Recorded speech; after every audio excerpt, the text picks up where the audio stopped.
ये गांव में एक व्यापारी रहता था। उसकी एक खूबसूरत बेटी थी।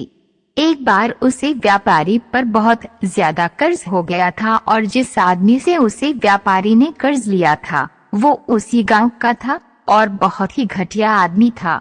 तो व्यापारी उस आदमी का कर्ज चुका नहीं पा रहा था, तो उस आदमी ने सारे गांव वालों को जमा किया और व्यापारी के घर पर जाकर व्यापारी से कहा कि अगर तुम मेरा कर्जा दे नहीं पा रहे हो तो अपनी बेटी की शादी मुझ से कर दो। ये सुनने के बाद भी वह व्यापारी चुप रहे, क्योंकि वो मजबूर था। और ये सारी बातें घर में बैठी उस व्यापारी की बेटी सुन रही थी।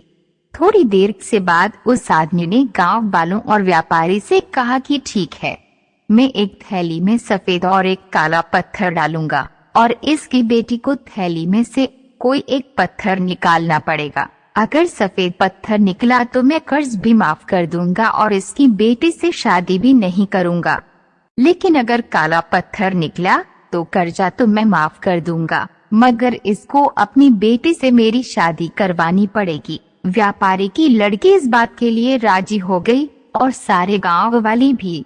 उस आदमी ने थैली के अंदर सबके सामने 2 पत्थर डाले, लेकिन बड़े ही चालाकी से उस आदमी ने दोनों ही पत्थर उस थैली में काले डाले थे और ये व्यापारी की बेटी को दिख गया था कि थैली के अंदर दोनों ही पत्थर काले थे।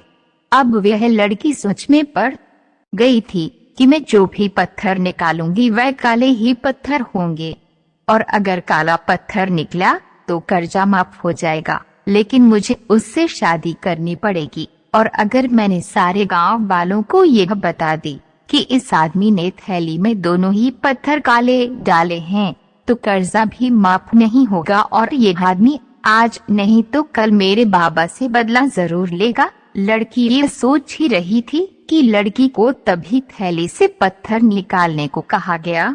लड़की ने थैली में हाथ डाला और एक पत्थर बाहर निकाला और बिना किसी को बताए उस पत्थर को जमीन पर गिरा दिया और जमीन पर गिरने के बाद वह पत्थर दूसरे पत्थरों में मिल गया।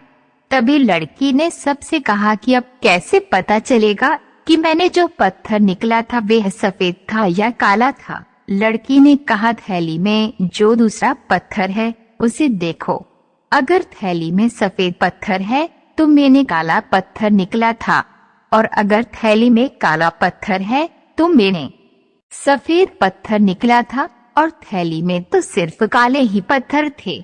और सभी गांव वालों ने यह समझ लिया कि लड़की ने जो पत्थर निकला था वह सफेद है, इसलिए व्यापारी का कर्ज भी माफ हो गया और उसकी बेटी को उस आदमी से शादी भी नहीं करनी पड़ी। जिंदगी में इंसान कई बार मजबूर हो जाता है और उसके सामने जो हालत होती है उसे उसी के हिसाब से चलना पड़ता है।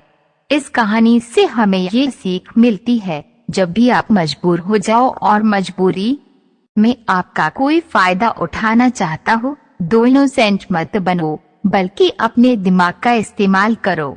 जितने इनोसेंट बनने की कोशिश करोगे लोग उतना ज्यादा आपको चीट करेंगे। अब इसका मतलब ये नहीं है कि आप लोगों को गालियां देना ही शुरू कर दो, बल्कि इसका मतलब ये है कि आप समंदर की तरह बनो। मतलब ये है कि आप समंदर की तरह खामोश रहो, लेकिन उसकी गहराई की तरह अपने दिमाग में नॉलेज रखो। हम सभी लालची राजा मिदास की कहानी जानते हैं।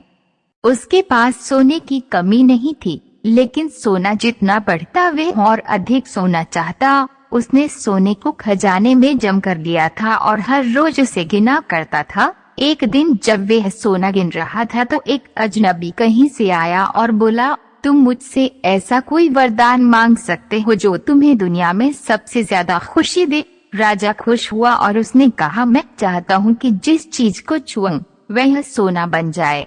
अजनबी ने राजा से पूछा, क्या तुम सचमुच यही चाहते हो? राजा ने कहा, हाँ। तो अजनबी बोला, कल सूरज की पहली किरण के साथ ही तुम्हें किसी चीज को छूकर सोना बना देने की ताकत मिल जाएगी। राजा ने सोचा कि वे यह सपना देख होगा, यह सच नहीं हो सकता। अगले दिन जब राजा नींद से उठा तो उसने अपना पलंग छुआ और वह सोना बन गया। वह वरदान सच था। राजा ने जिस चीज को छुआ वह सोना बन गई। उन्होंने खिड़की के बाहर देखा और अपनी नन्ही बच्ची को खेलते पाया। उसने अपनी बिटिया को यह अजूबा दिखाना चाहा और सोचा कि वे खुश होगी, लेकिन बगीचे में जाने से पहले उसने एक किताब पढ़ने की सोची। उसने जैसे ही उसे छुआ वह सोने की बन गई। वह किताब को पढ़ न सका। फिर वे यह नाश्ता करने बैठा। जैसे ही उसने फलों और पानी के गिलास को छुआ वे भी सोने के बन गए। उसकी भूख बढ़ने लगी और वे खुद से बोला, मैं सोने को खा और पी नहीं सकता। ठीक उसी समय उसकी बेटी दौड़ती हुई वहां आई और उसने उसे बाहों में भर लिया। वह सोने की मूर्ति बन गई। अब राजा के चेहरे से खुशी गायब हो गई। राजा सर पकड़कर रोने लगा। वह वरदान देने वाली अजनबी फिर आया और उसने राजा से पूछा कि क्या वे हर चीज को सोना बना देने की अपनी ताकत से खुश है। राजा ने बताया कि वे दुनिया के सबसे दुखी इंसान है। राजा ने उसे सारी बात बताई। अजनबी ने पूछा, अब तुम क्या पसंद करोगे, अपना भोजन और प्यारी बिटिया या सोने के ढेर और बिटिया की सोने की मूर्ति? राजा ने गिड़गिड़ाकर माफी मांगी और कहा, मैं अपना सारा सोना छोड़ दूंगा। मेहरबानी करके मेरी बेटी मुझे लौटा दो, क्योंकि उसके बिना मेरी हर चीज मूल्यहीन हो गई है। अजनबी ने राजा से कहा, तुम पहले से बुद्धिमान हो गए हो, और उसने अपने वरदान को वापस ले लिया। राजा को अपनी बेटी वापस फिर से मिल गई और उसे एक ऐसी सीख मिली जिसे वह जिंदगी भर नहीं भुला सका। एक समय का बात है, एक आदमी ट्रेन से कहीं जा रहा था। उसके पास कीमती हीरों की पोटली थी। उस आदमी को 2 दिन और 2 रात ट्रेन में गुजारने थे, क्योंकि उतना उसको सफर करना था और उसे कहीं पहुंचना था। सफर के पहले ही दिन एक चोर की नजर उस आदमी के हीरों की पोटली पर पड़ गई। अब चोर ने दिमाग लगाया और एक बड़ा सा बैग लेकर उस आदमी के पास जाकर बैठ गया और उस आदमी से मीठी मीठी बातें करने लगा। चोर ने सोचा कि रात में जब सब सो जाएंगे तो मैं चुपके से उठकर उन हीरे को चुरा लूंगा। यह सोचकर चोर बड़ा ही खुश होने लगा। जब शाम का वक्त हुआ, 7 या 8 बज रहे थे, तब चोर सो गया। क्योंकि उसे रात में जागना था और हीरे चुराने थे, इसीलिए वो जल्दी से सो गया। जब उस आदमी के सोने का वक्त आया, उस आदमी ने चुपके से अपने हीरों की पोटली अपने बैग में से निकालकर उसके पास जो आदमी सोया था उसके बैग में डाल दी। और उस आदमी के पास कौन सोया हुआ था? वह चोर ही सोया हुआ था। यह सब करने के बाद वे आदमी आराम से सो गया। रात के जब 2-3 बज रहे थे, तब वो चोर उठा और उसने देखा सब लोग सो गए हैं।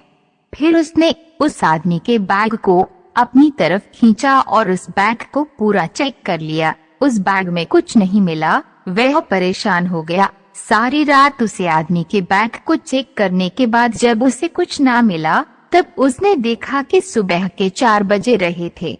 तब वह सो गया।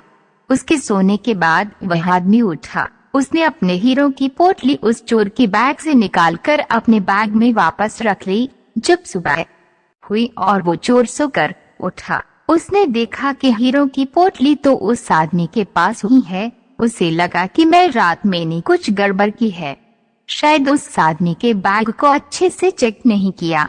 उसने फिर से प्लान बनाया कि इस रात बैग को अच्छे से चेक करना पड़ेगा। वह चोर फिर से शाम होती ही 7 बजे जल्दी से सो गया और उस आदमी ने फिर से अपने हीरो की पोटली को अपने बैग से निकालकर उस चोर के बैग में डाल दी।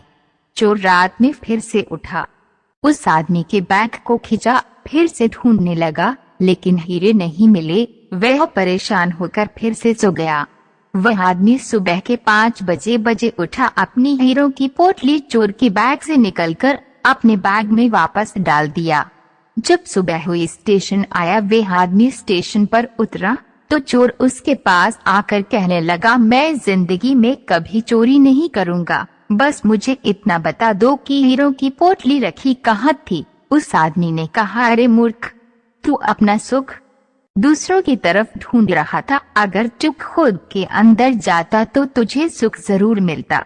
अगर तू अपने गिरेबान में झांकता तो तुझे पता चलता कि तू चोर नहीं मालिक था।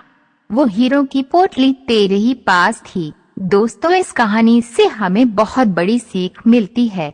हमेशा अपना सुख दूसरों की तरफ ढूंढते रहते हैं और बहुत से लोग हमारी जिंदगी में आते जाते रहते हैं।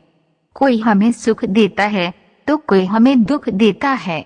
बहुत से लोग ऐसे होते हैं जो अपनी खुशी दूसरों पर निर्भर कर देते हैं, जबकि अगर आप खुद के अंदर झांकोगे, अपने खुद के गिरेबान में झांकोगे तो आपको